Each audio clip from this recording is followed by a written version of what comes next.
ബംഗ്ലാദേശിലും മറ്റു ചില രാജ്യങ്ങളിലും ഭരണം അട്ടിമറിച്ചതുപോലെ ഒരു ജെൻസി വിപ്ലവം ഇന്ത്യയിൽ നടക്കുമോ?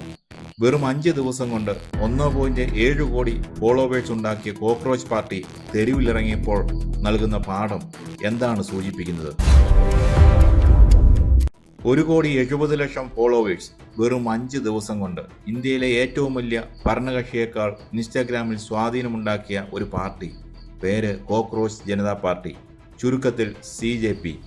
സുപ്രീം കോടതി ചീഫ് ജസ്റ്റിസിന്റെ ഒരു പരാമർശത്തിൽ നിന്ന് കത്തിയുയർന്ന സോഷ്യൽ മീഡിയ വിപ്ലവം.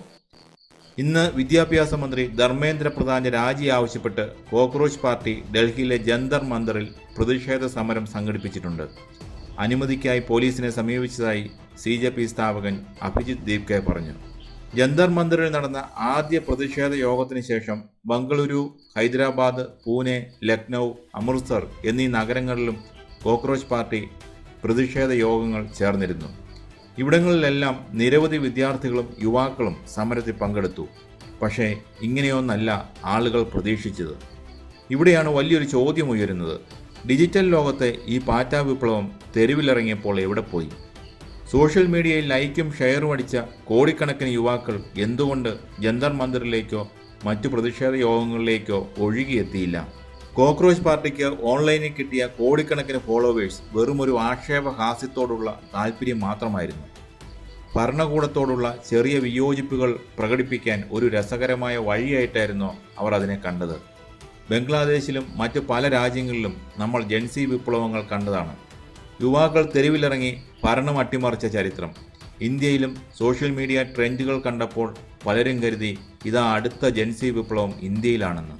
പക്ഷേ ഇന്ത്യയിലെ യാഥാർത്ഥ്യം മറ്റൊന്നായിരുന്നു. ഓൺലൈനിലെ സിംഹങ്ങൾ ഓഫ്ലൈനിൽ വെറും പൂച്ചകളാകുന്ന കാഴ്ചയാണ് രാജ്യം കണ്ടത്. ഇത് വെറും ഒരു സമരത്തിൻ്റെ പരാജയമല്ല. ഇതിന് പിന്നിൽ വലിയൊരു സാമൂഹിക ശാസ്ത്രമുണ്ട്. എന്തുകൊണ്ട് മറ്റു വിദേശ രാജ്യങ്ങളിലേതുപോലെ ഒരു ജെൻസി വിപ്ലവം ഇന്ത്യയിൽ നടക്കില്ല? എന്തുകൊണ്ട് ഇന്ത്യൻ യുവാക്കൾ തെരുവ് യുദ്ധങ്ങൾക്ക് തയ്യാറാകുന്നില്ല? അതിനുള്ള ഉത്തരം വളരെ ലളിതമാണ്. ഇന്ത്യയിലെ യുവതലമുറ മറ്റിടങ്ങളിലെ പോലെ അസ്വസ്ഥരല്ല. അവർ കൂടുതൽ വിദ്യാഭ്യാസമുള്ളവരാണ്, ലക്ഷ്യബോധമുള്ളവരാണ്.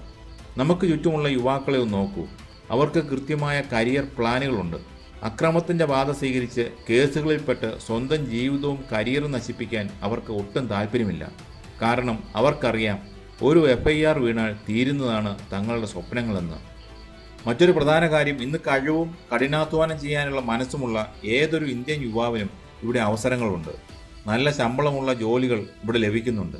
ഇനി ഇവിടെ ജോലി കിട്ടാത്തവരോ, അവർ നാട്ടിലിരുന്ന് അസ്വസ്ഥരായി അക്രമം കാട്ടുകയല്ല ചെയ്യുന്നത്. പകരം അവർ വിദേശത്തേക്ക് പോകുന്നു, കൂടുതൽ പഠിക്കുന്നു, പണം സമ്പാദിക്കുന്നു, അവരുടെ ജീവിതം സുരക്ഷിതമാക്കുന്നു.